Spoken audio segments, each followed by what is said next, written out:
حضرت علامہ و مولانا نیاز حشمتی صاحب قبلہ و حضرت علامہ مصطفیٰ صاحب قبلہ و شاعر شیریں نواز حضرت قاری امیر حمزہ برق نیپالی و حضرت علامہ محمود نظمی و نجم الدین صاحب قبلہ و تمام احباب اہل سنت اور اگر گوش برآباد ہوں خواتین اسلام، السلام علیکم ورحمۃ اللہ وبرکاتہ۔ نحمدہ ونصلی علی رسولہ الکریم، اما بعد فاعوذ باللہ من الشیطان الرجیم، بسم اللہ الرحمن الرحیم۔ ورفعنا لك ذكرك، صدق الله مولانا العظيم وصدق رسوله النبي الأمين المكين الكريم، ونحن على ذلك لمن الشاهدين والشاكرين، والحمد لله رب العالمين۔ آج کی ہم آپ سب سے پہلے عرب و عجم کے آقائے عظیم الشان مدنی تاجدار گنبد خضرا میں آرام فرمانے والے سید عرب و عجم یعنی حضرت جناب محمد رسول اللہ صلی اللہ علیہ وسلم کی بارگاہ عالیہ بے حد پناہ میں درود و سلام نذران عقیدت پیش کریں۔ پڑھیے بلند آواز سے اللہم صلی علی سیدنا و مولانا محمد معدن الجود والکرم وبارک وسلم صلاۃ و سلام علیک یا رسول اللہ صلی اللہ تعالی علیہ وسلم۔ علماء کرام کا جمع غفیر ہے اور اس مختصر سے وقت میں کوشش کروں گا کہ 15 منٹ میں اپنی تقریر کو سمیٹ لوں، اور یہ محفل چونکہ سال ثواب کی غرض سے منعقد کی گئی ہے، اس لیے اس کے تعلق سے اخیر میں ایک حدیث ضمناً میں پیش کروں گا۔ آئیے جھوم کر پڑھیں اللہم صلی علی سیدنا و مولانا محمد معدن الجود والکرم وبارک وسلم صلاۃ و سلام علیک یا رسول اللہ صلی اللہ تعالی علیہ وسلم۔ ربیع الاول شریف کا مہینہ ہے اور یہ عظیم مہینہ ہے، اس لیے کہ اسی مہینے میں 12 ربیع الشریف بروز سموار ہمارے آقا حضرت جناب محمد رسول اللہ صلی اللہ علیہ وسلم اس خاکدان گیتی میں تشریف لائے۔ شاعر کہتا ہے نہ پوچھ ان خرقہ پوشوں سے ارادہ ہو تو دیکھے، نہ پوچھ ان خرقہ پوشوں سے ارادہ ہو تو دیکھے کو، یدے بیضا لیے بیٹھے ہیں اپنی آستینوں میں، یدے بیضا لیے بیٹھے ہیں اپنی آستینوں میں، اور کسے معلوم کہ شان کے شمس الضحیٰ کیا ہے، جمال ہوئے محبوبی کی آخر انتہا کیا ہے، اور مقامات حبیب کبریا میں دنگ ہے دنیا، نہ سمجھا آج کوئی مقام مصطفیٰ کیا ہے، نہ سمجھا آج کوئی مقام مصطفیٰ کیا ہے۔ ربیع الاول کا مہینہ تھا، صبح صادق کی بیابان روحانی بھری تھی، رات کی سیاہی چھٹ رہی تھی، دن کا اجالا پھیلنے لگا تھا، جب مکہ کے سردار حضرت عبد المطلب کی جوان سال بیوہ بہو کی حسرت و یاد کے مکان میں ازلی سعادتوں اور ابری مسرتوں کا نور چمکا، ایسا مولود مصروف قبل ہوا کہ جس کے من موہنے چہرے نے صرف جزیرہ عرب کے وقت خفتاہی کو بیدار نہیں کیا، بلکہ عرب اور عجم کے اور عرب و عجم کے ہر کس و ناکس کو حضور اکرم صلی اللہ علیہ وسلم نے اپنے فیض و برکات سے مالا مال کیا، اور دنیا نے دیکھی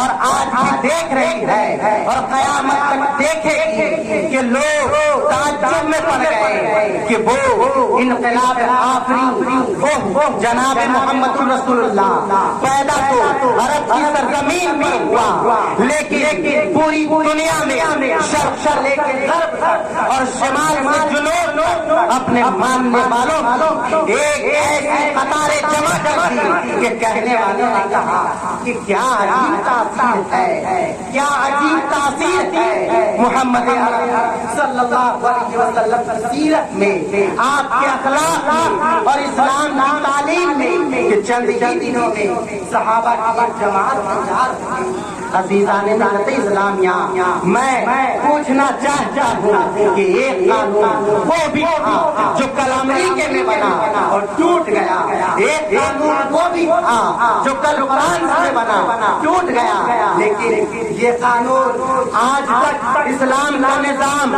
کبھی بدلا نہیں۔ میں کہنا چاہوں گا کہ اس کی وجہ یہ ہے کہ آج میں آپ کو ایک حدیث سناؤں۔ حضرت انس رضی اللہ تعالی عنہ، بخاری کی یہ حدیث ہے، حضرت انس فرماتے ہیں کہ ایک روز میں اپنے سوتیلے باپ حضرت ابو طلحہ کی بارگاہ حاضر ہوا اور دوستوں کا جمگٹا لگا ہوا تھا، اور حضرت ابو طلحہ نے کہا کہ اے انس شراب کے جام مینا پلاؤ۔ حضرت انس سب کو شراب کے جام مینا پلانے لگے، اور اتنے میں مدینے کی گلیوں سے ایک آواز آئی۔ حضرت ابو طلحہ نے کہا اے انس ذرا سنو کہ منادی کیا کہہ رہا ہے، ندا کرنے والا کیا کہہ رہا ہے، کیا آواز لگا رہا ہے۔ حضرت ابو طلحہ حجرے سے باہر جاتے ہیں اور سنتے ہیں کہ رسول اللہ کا ایک منادی، رسول اللہ کا ایک غلام یہ اعلان کر رہا ہے الا ان اللہ ورسولہ قد حرم الخمر، کہ سن لو کہ بے شک اللہ اور اس کے رسول نے شراب کو حرام قرار دیا ہے۔ حضرت ابو طلحہ حضرت انس کے پاس آتے ہیں اور جیسے ہی اس منادی کا حکم سناتے ہیں، حضرت ابو طلحہ ڈنڈا لے کر اور شراب کے مٹکے کو پھوڑ دیتے ہیں، اور جن کے منہ میں شراب کا خطرہ ہوتا ہے اور وہ کلی کر کے دنیا والوں کو انہوں نے بتا دیا کہ اے لوگوں سنو ہم اس محمد عربی کے ماننے والے ہیں کہ جب ہم آغاز اسلام میں نشے کی حالت میں تھے اور جب پیدا ہوتے تھے تو شراب کا خطرہ منہ میں ڈالا جاتا تھا، اس وقت بھی ہم ان کی بات کو مانتے تھے، اور آج ایک منادی اعلان کر رہا ہے اور آج ہم آپ کی بات کو تسلیم کر رہے ہیں۔ جب ایک غلام کی پہنچائی ہوئی بات یہ تاثیر ہے کہ لوگوں نے شراب کے مٹکے کو کھول دیا، تو آقا اگر خود ان لوگوں کے سامنے کہتے تھے تو پھر آپ اس کا حال نہ پوچھیں۔ عزیزان ملت اسلامیہ، میں کہنا چاہتا ہوں کہ کیا یہ تاثیر تھی اور کیسی اثر تھی، کیسا اثر تھا۔ یہ اثر اصلی یہ تھا کہ وہ نظام اطاعت تھا، یعنی اللہ تبارک و تعالیٰ نے اپنے محبوب کو جن صفات کے ساتھ متصف کر کے پیدا کیا تھا، اور آپ نے اپنے ماننے والوں کو جو حکم دیا انہوں نے اس پر عمل کیا، تو ان کے اندر ایسا نظام اطاعت تھا کہ اگر وہ تجارت کرتے تو شریعت کے مطابق کرتے، اگر وہ زراعت کرتے تو شریعت کے مطابق کرتے، یہاں تک کہ ان کی زندگی کا ہر لمحہ حضور اکرم صلی اللہ علیہ وسلم کی سنت کے مطابق گزرتا۔ تو دیکھا دنیا والوں نے دیکھا اور آج بھی دیکھ رہے ہیں کہ محمد عربی کے ماننے والے جس گلی سے گزر جاتے ہیں وہ گلی خوشبوؤں سے برقرار ہو جاتی ہے، اور یہ کفار و مشرکین جس گلی سے گزرتے ہیں وہاں غلاظت درش پڑے اللہم صلی علی سیدنا و مولانا محمد المعدن والکرم وبارک وسلم صلاۃ و سلام علیک یا رسول اللہ صلی اللہ تعالی علیہ وسلم۔ اسی لیے آج ہم ایک ایسے قوم ہے کہ ہمیں ہر محاذ پر ہر موڑ پر ہمیں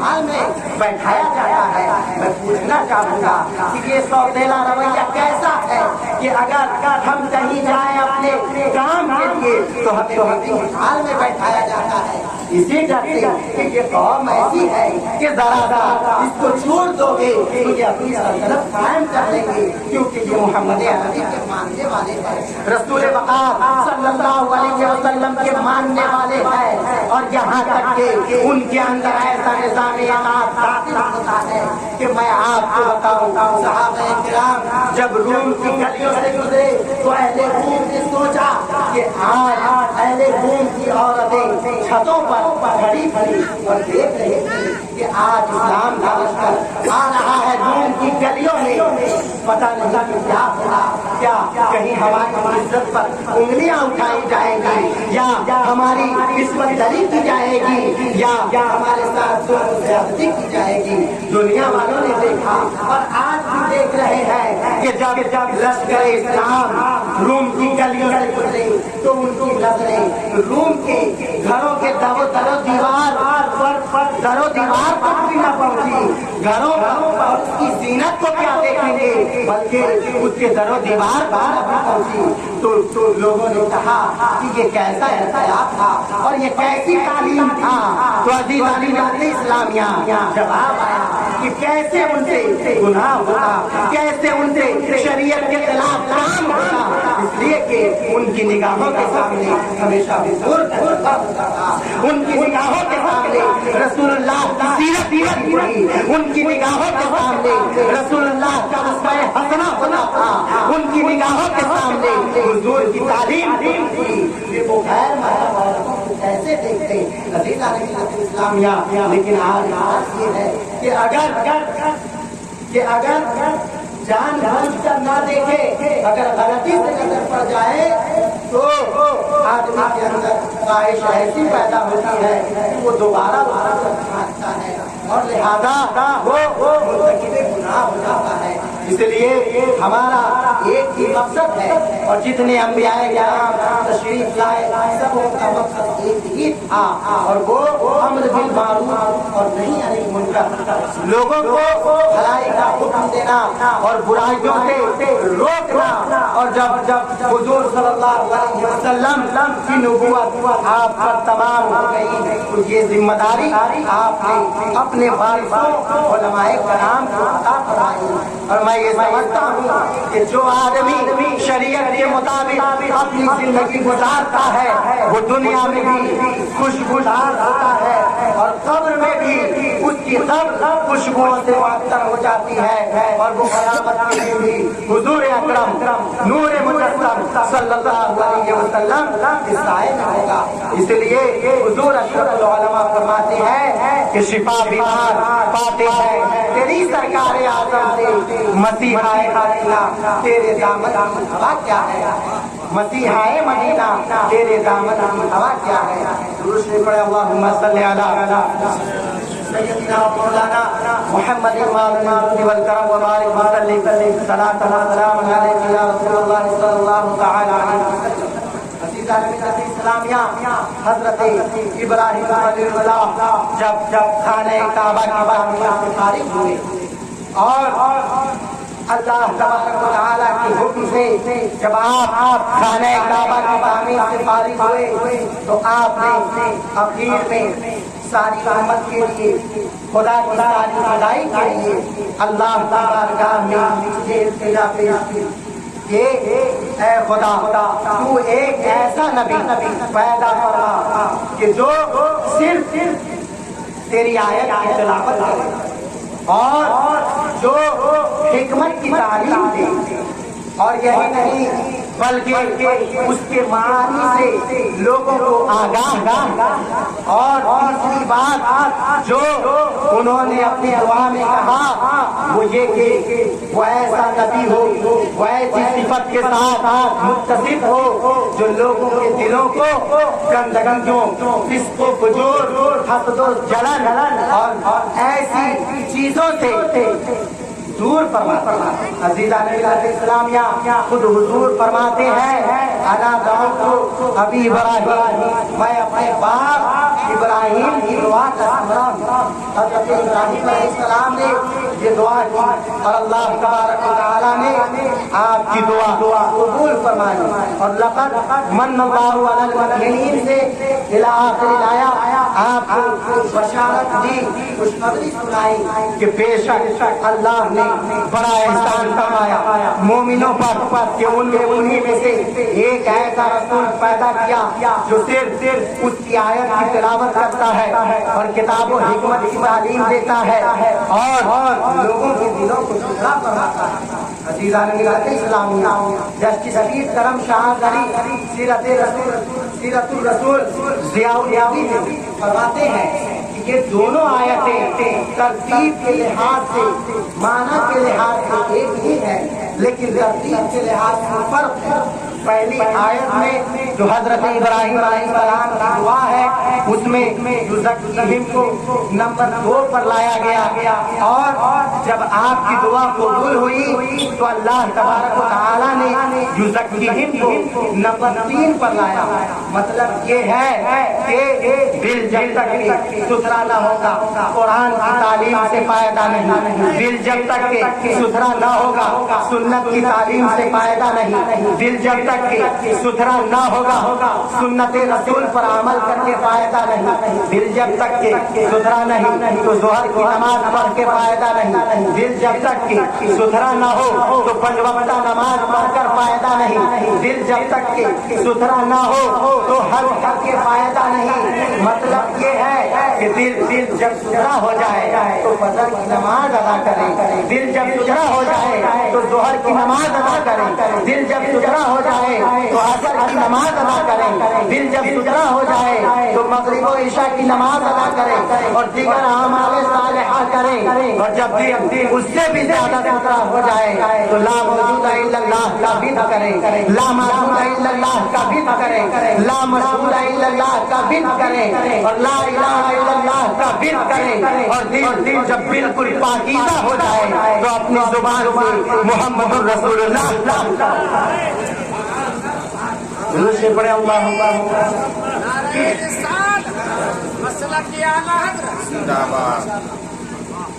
اسی طرح قرآن عظیم میں اللہ تعالیٰ نے اپنے محبوب کی شان کو بیان کرتے ہوئے فرمایا یا ایھا النبی انا ارسلناک شاہدا ومبشرا ونذیرا وداعیا الی اللہ باذنہ وسراجا منیرا۔ اے محبوب، اے نبی، ہم نے آپ کو شاہد بنا کر بھیجا، گواہی دینے والا بنا کر بھیجا، مبشر جنت کی خوشخبری سنانے والا بنا کر بھیجا، اور نذیر یعنی خدا کے حکم سے لوگوں کو خدا کے حکم سے ڈرانے والا بنا کر بھیجا، اور داعی اللہ اور اللہ کی طرف دعوت دینے والا بنا کر بھیجا، وہ سراج منیرا اور روشن چراغ بنا کر بھیجا۔ عزیزان اسلامیہ، میں کہنا چاہوں گا کہ اگر میرا تعارف کرانا ہو تو آپ میرا تعارف مولانا عبد المصطفیٰ حشمتی سے کرائیں گے، کیونکہ جو انٹروڈیوس اس کو کرایا جاتا ہے کہ جس سے آپ تعارف کریں۔ یہ بات بڑی عجیب ہے کہ اللہ تبارک و تعالی نبی کا تعارف کرا رہا ہے اور فرما رہا ہے کہ اے نبی تم شاہد بھی ہو، مبشر بھی ہو، نذیر بھی ہو، داعی اللہ بھی ہو اور سراج منیر بھی ہو۔ یہ بات اللہ تبارک و تعالیٰ نے کفار مکہ سے کیوں نہیں کہی کہ اے مکہ والو سنو، میرا نبی شاہد بھی ہے، مبشر بھی ہے، نذیر بھی ہے، داعی اللہ بھی ہے اور سراج منیر ہے۔ یہ بات اللہ تبارک و تعالیٰ نے کفار قریش سے کیوں نہیں کہی؟ انسان کی فطرت ہے کہ وہ کبھی ایک بات پر متفق نہیں ہوتا۔ ابھی آپ ایک کمی تشکیل دیں اور آپ کسی کو صدر اعلیٰ منتخب کریں، لیکن یہ کوئی ضروری نہیں کہ سب لوگ ان کو صدر اعلیٰ مان لیں، کوئی ضروری نہیں کہ سب لوگ انہیں اپنا سرپرست اعلیٰ مان لے. مطلب یہ ہے کہ انسان کی فطرت کا تقاضا ہے کہ وہ ہر بات سے اختلاف کرتا ہے اور وہ کسی رائے پر متفق نہیں ہوتا, کسی ایک رائے پر جمتا نہیں. اگر ایک رائے پر جمتا ہے تو اس میں کچھ نہ کچھ لوگوں کا اختلاف رہتا ہے. یہی وجہ ہے کہ اللہ تبارک و تعالیٰ نے اپنے نبی کا تعارف کرایا تو کہیں کفار قریش سے خطاب نہیں کیا, مکہ سے خطاب نہیں کہا, اس لیے کہ اللہ تبارک و تعالیٰ کو یہ گوارا ہی نہیں کہ میں اپنے محبوب کو سراج منیر کہوں, داعی اللہ کہوں اور بشیر کہوں, نذیر کہوں اور رحمت للعالمین کہوں اور ان کی شان میں بڑا پانا لقد ذکر کہوں اور لوگ اس کا انکار کرتے. اس لیے اللہ تبارک و تعالیٰ نے کہا اے محبوب کفار قریش مانے یا نہ مانے, کفار مکہ مانے یا نہ مانے, مجھے اس بات کی پرواہ نہیں. اور تم جانتے ہو کہ میرا نبی شاہد بھی ہے, مبشر بھی ہے, نذیر بھی ہے, داعی اللہ بھی ہے اور سراج منیر بھی ہے. اور یہاں پر مصباح منیرہ نہیں کہا, اس لیے نہیں کہا کہ اے محبوب تم مکہ میں ہو تو اس وقت بھی چمکتے تھے, مدینہ کی شاہراہوں میں ہو تو اس وقت بھی چمکتے تھے, اور جب آج آپ اپنی قبر انور میں بھی ہیں پھر بھی جلوہ عاشق ہے اور آپ ہم لوگوں کے لیے چمک رہے ہیں. وہ ایسا چاند ہے کہ عرب کی سرزمین سے چمکا, لیکن شمال سے لے کے جنوب اور شرق سے لے کے غرب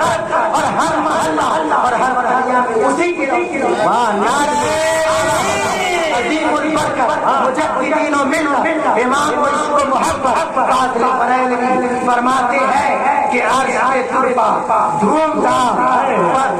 عرش پہ تازہ چھیڑ دھام, فرش پہ تربا دھوم دھام, کان ادھر ڈال کے تیری نعرہ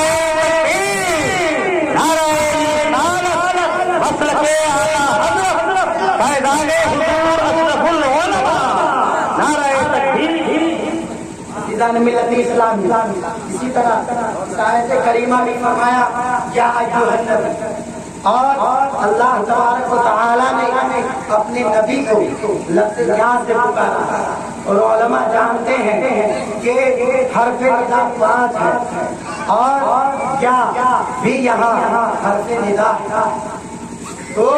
کفار مکہ مانے یا نہ مانے, اور نجد و سہارنپور کے دیوبند اور سہارنپور کے نجدی وہابی مانے یا نہ مانے, لیکن جب وہ قرآن پڑھیں گے یا ان کے بچے حافظ بنتے ہیں انہیں یا ایھا النبی انا ارسلناک شاہدا ومبشرا ونذیرا پڑھنا ہی پڑھی. اسی طرح تحیات میں بھی انہیں یا ایھا النبی کہنا ہی پڑے گا, اگر نہیں کہیں گے تو نماز فاسد ہو جائے گی. عزیزان اسلامیہ تو اللہ تبارک و تعالیٰ نے جب پکارا ہے تو میں یہ سمجھتا ہوں کہ ان ملاؤں کو پریشانی نہیں ہونی چاہیے. جب خدا ہمیں خود حکم دے رہا ہے کہ اپنے محبوب کو تم ملا کر سکتے ہو, مصیبت میں بتا سکتے ہو اور وہ تمہاری دستگیری فرمائیں گے, تو ہمارا اہل سنت و جماعت کا عقیدہ ہے کہ ہم اس آیت اخیر میں میں کہوں گا کہ حضور صلی اللہ علیہ وسلم کی شان میں اللہ تعالیٰ نے فرمایا وَرَفَعْنَا لَكَ ذِكْرَكَ, اے محبوب ہم نے آپ کے ذکر کو بلند کر دیا. اے محبوب ہم نے آپ کے ذکر کو ایسا بلند کیا کہ نہ آدم نہ وہ ایسا مقام حضرت آدم کو عطا کیا, نہ حضرت نوح. صدر